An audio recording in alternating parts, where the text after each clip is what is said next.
Hey there, I see you caught me playing on my invisible GameCube. Now, while I'm admittedly having a fantastic time, I gotta wonder, how much better did games get after the release of the Wii? If I can't play Billy the Wizard on my GameCube, is life even really worth living? While it's not that unusual to see game releases on a console after its successors already come out, it does seem a little odd that we got several GameCube games after the massively successful Wii was already out. The GameCube wasn't exactly a smash hit at the time, but some publisher was like, you know that old cube thing that plays mini donuts? We need Surf's Up on that mother. In 2007, you may have been one of those cretins who couldn't find a Wii to play the hottest title, Dewey's Adventure. Oddly enough, as far as I can tell, Japan didn't get a single GameCube game in 2007. They really dumped the poor thing quick. 5 less letters to say when bragging about it to your friends at Bridge Club. Europe got a few, but we actually got most of these titles over here in the US of A. America was built on a foundation of freedom, apple pie, and Ratatouille on GameCube, I always say. So what AAA games did we Americans receive in 2007? Meet the Robertsons, TMNT, the Penguins of Madagascar, Football 8, Ratatouille, and of course, Child Baseball. We can get Madden 08 out of the way first. It's very common for one of the big sports titles to be one of the last releases for any console. I really just don't have much to add on this one. It's already widely regarded as one of the best games of all time, and it works really damn well as a doorstop. The only thing this game couldn't do is pay for your expensive therapy bills. EA, I can't believe you lied to me. Meet the Robinsons is based on the Disney movie of the same name. You play as John Robinson, and the beginning tasks you with helping out the other family members with certain fetch quests and other objectives. You get to roam around most of the Robinson home, with more rooms opening up as you progress. This game sports some surprisingly fluid animations and some decent graphics for GameCube. But I did get bored pretty quick. Helping out the family members gets old fast. Some of the tasks are a change of pace, like this one here is kind of like a Super Monkey Ball obstacle course. Does everything well enough and it controls well, but it's honestly just an above average licensed game. There could be some more levels of interest later on, but nah, I think I'm good. I think it could be a good game for kids and big fans of the movie. I don't know why Disney thought that GameCube owners were dying for this one, but it sure was a thing, I guess. Anyway, let's move on to... Please hold me, I'm scared. TMNT surprised me. I honestly know hardly anything about Teenage Mutant Ninja Turtles. I do know this game is based on the TMNT CG movie that released the same year. As a whole, this game is kinda in the same boat as Meet the Robinsons, an above average licensed game for GameCube. The graphics are pretty nice for the most part, though that's just about how I feel about most of what this game has to offer. It won't be bringing any turkey to the table, but it won't be going out for cigarettes and never coming back, if you catch my football. But holy shit, allow me to gush about this game's controls for a minute. They are so satisfying, and way better than a game like this even needs. The combat is a bit bland and basic, but the platforming segments are just so magnificent. Jumping, running, and climbing around as these damn turtles is just so smooth and satisfying, it's really hard to explain unless you try it out for yourself. Every jump, wall climb, or whatever the fuck else feels so responsive, tight, and quick. No joke, I wish that some modern games would take a hint from this game's control feel. It's just so good! I finally feel like a real Ninja Turtle, and that means I'm finally turtly enough for the Turtle Club. Turtle Club.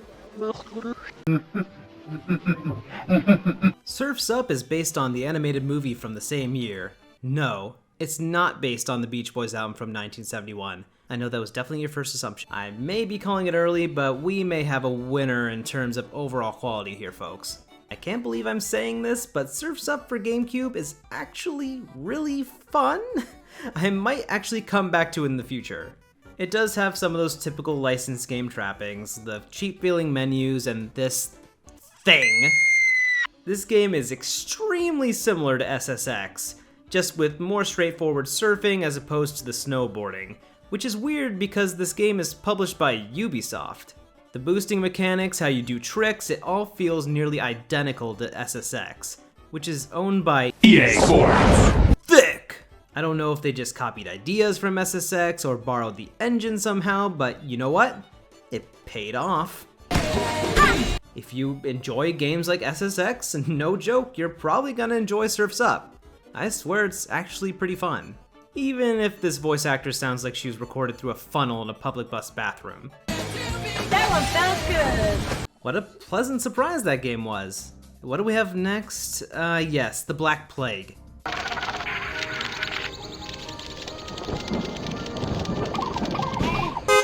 Yet another movie licensed game based on an animated movie released the same year. Ratatouille is definitely the best movie of the bunch. As a game, it seems like a solid platformer. Collecting garbage, rowing down rapids, and little mini-games all control well, with a surprisingly solid atmosphere in the environments to boot. Some of the backgrounds look like my grandmother's liver spots depicted in 8-bit, but I suppose that's what's necessary to shove Remy Bucksaplenty's big adventure into a little cube that's on life support. Oh no. The Wii's pulled the poor thing's life support, and now the GameCube sharded out. Kids Basing the Balls 7. Were kids basing in the balls back in 2007 really begging for backyard baseball for GameCube? Is this what you all wanted, audience, in 2007? Stiffly animated children with such stunning audio quality? Well, good, because it's all available to you now for the very low price of $64.99 plus $5 shipping and handling. We're given some beautiful little menus of lovely translucent green, and we get many wonderful children baseballers who are all certainly loved by their mommies.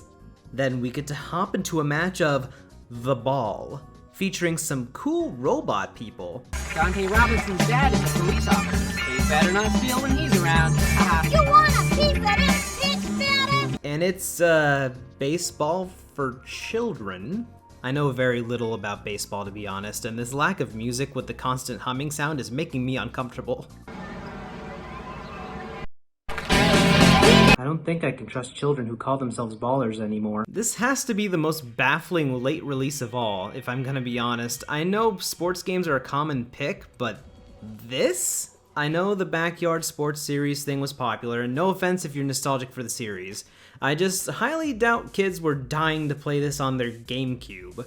I feel like a lot of these games were released on GameCube as a last-ditch effort to catch a few players still exclusively playing on GameCube who couldn't get a Wii. That's somewhat understandable, but Backyard Baseball didn't even come to Wii. You may not have been able to play Super Mario f***ing Galaxy, but at least you had something to prove to your friends that your parents think you're pretty okay. A few pleasant surprises like Surfing Bird and those delicious controls in TMNT, but otherwise just some kind of plain licensed games. A bit of a whimper for the true end of the GameCube, but hey, it was interesting to see what titles publishers were able to spit out at potential customers so late into the GameCube's life. But I mean, the real end of the GameCube, for most, would be a little-known game called Twilight Princess. Why anyone would care about a game that sounds like a My Little Pony spin-off? It's beyond me. But that's just the way the GameCubes. 2007 will forever be remembered for being an amazing year of game releases like BioShock, but can we truly forget what Madden 08 on the GameCube did for us as a society? And if we do forget about the importance of Madden, are we really any better than Pablo? Yeah, I'm sure we're better than him. I f***ing hate Pablo.